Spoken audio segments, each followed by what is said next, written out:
Simanyi bituufu byendaba oba si bituufu. King Saha ku bigambibwa atonzeewo nti munnange ate embuuza y'omutwe abuuzisa mutwe bw'ati bannange ekibadde mu katambi kano akabadde kafuuse munnange ate ettabbu bye ngenda okubeera nga nkulagakokko mu maaso awo kw'ossa ate Palaso anyumizza ebyali munnange ate embaale abadde wali munnange ate kulaale bannange ekibadde mu katambi kibadde kikambwe kw'ossa ate ne muwala munnange ate wa Chameleone muyite munnange ate Anna Mayanja abadde n'obubaka obw'enjawulo bannange muwala we akuze okukamalako obumazi bampita Jaminati nsinza ku Jaminati Yugi kansoke nkutegeeze nti no kati tobeera nga tonaba kusubscribinga osubscribinge kw'ossa ate n'okulayikinga vidiyo kakati nno munnange kansoke nkutegeeze nti nno King Saha mu katambi kano ke mbadde ndaba akabadde ka tradinze ku mukutu munnange ate ogwa TikTok bannange kakati nno yeeguddeko munnange wali ne bafaanizi be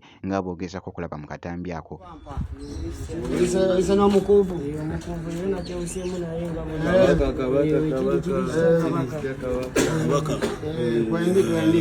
nga abazinzi teneera bano abava mu famire y'Abatimbeka omukolosi waffe anti tuli naye twagamba yeretu wagambe tulinayo eki tulinayo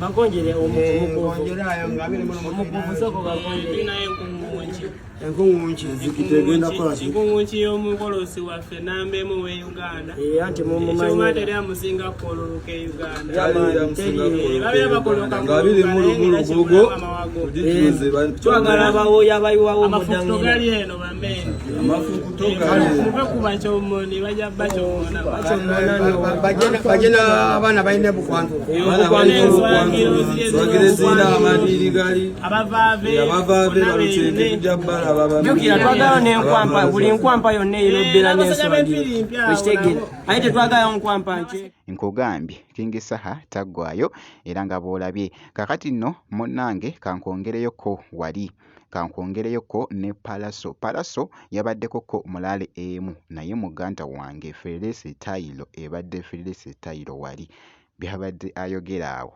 bannange ebibadde byogeza munnange ati abantu obwama mu katambi kano wali ku mukutu munnange ati ogwa TikTok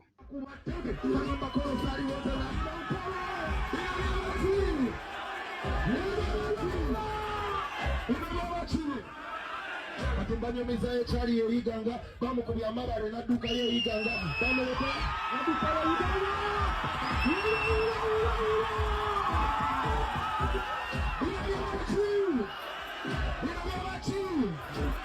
Liganga bambi mbugayiridde olulala lwemukuba temutereka kudduka mukube ku mutwe kuba ebigere bitta liganga nokuba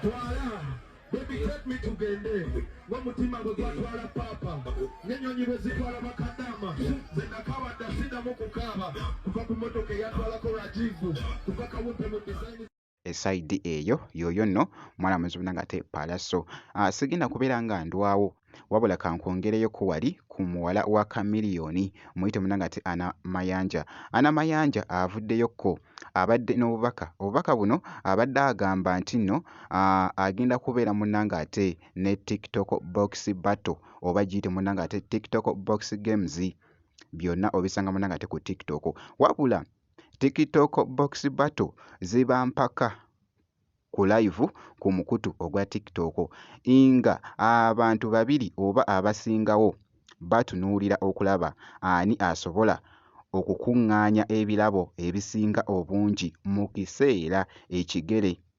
Anna Mayanja avuddeyo ne yeebaza n'abagoberezi be okumufollowinga ku akawunti ye ku mukutu munanga ate ogwa TikTok. Bibadde bitya sigenda kubeera nga njogera bingi. Well, as you all can see, I just got done with work. Anyways, just a quick outfit check from work. My bag, Nike Tech, blue jeans, because my work wants us to wear blue jeans or blue pants and black pants, plus them Vans. And yeah, hardworking girl, innit? So I'm just here today to just say thank you guys for the 10K followers, guys. Anyways, but I'm also here to let you all know that on the 22nd of this month, I have a friend named Breed from the block who's hosting a box match. And if you are asking or wondering what a box match is or a box battle, it is like a TikTok thing whereby someone hosts sorry, it's so cold for me that I can't even speak anymore. Anyway, someone hosts someone hosts people like let me say like 2 people or even more than 2 people, and then she or he puts like a goal to like like they put a goal of how many like coins the winner will have or something like that. Now, like an example is Breed from the Block's Breed from the Block's TikTok battle is like the goal is 150K. So I have I don't even know what I'm talking about right now. Anyways, reached home, so now I can be 7 minutes for tomorrow. Well, you know, I don't need causing 24/7 or every time. But anyways, so as I was saying, my friend Breed from the Block is hosting a box battle, and she has 3 guests, which is me, some other girl who's my friend named Fatu, and another girl who's my friend named Sasha. So the goal is 150K coins, you know, for the winner, or even you can go past that in case we are drawing, you know, type of thing. So calling upon you all to come and support me. Come on, come all, tell a mother, father, friend, sister, neighbor, the whole clan to come pull up on the 22nd, and it will be I think 8 p.m. Ugandan time and 12 p.m. Canadian. Actually, yes, as I was saying, it's gonna be 8 p.m. Ugandan time, 12 p.m. American or Canadian time, 5 p.m. I think Sweden. Pardon me, 5 p.m. that's the UK time, and then 6 p.m. for people in Sweden. So you all can come support me. Come on, come on. I'm sorry this video is a little bit long and I feel like I'm chatting a lot and not getting to the point, but that's the point, you know. The point of this video is for me to thank you all for the 10K followers. I really appreciate you guys. I really appreciate the love, and yeah, thank you, you know. I would give a big hug to all of you if I can or if I would, but yeah, we're all just parasocials or virtual friends, and a few realistic friends, or a few people that I've actually met or had a conversation with. But that aside, yeah, so guys, you can come support me in the box battle, and yeah, and I actually give back to the community. So, you know,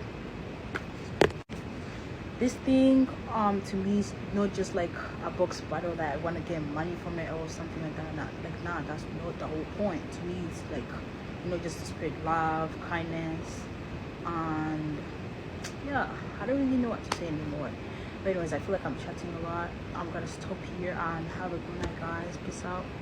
Muluganda badde ngamba ngena bane box battle ku 22nd kuno mwezi, mujje mumpagire. Ate mbadde njagala okubeebaza 10K followers. Awe nkomye mweraba. Yoyo nno munanga ate anamayanja bwe nti munanga ate bwenkoze kuzi updates zino kakasa nti osubscribinga ngenda kubeera nga nkomawo mu maaso awo n'ebirala.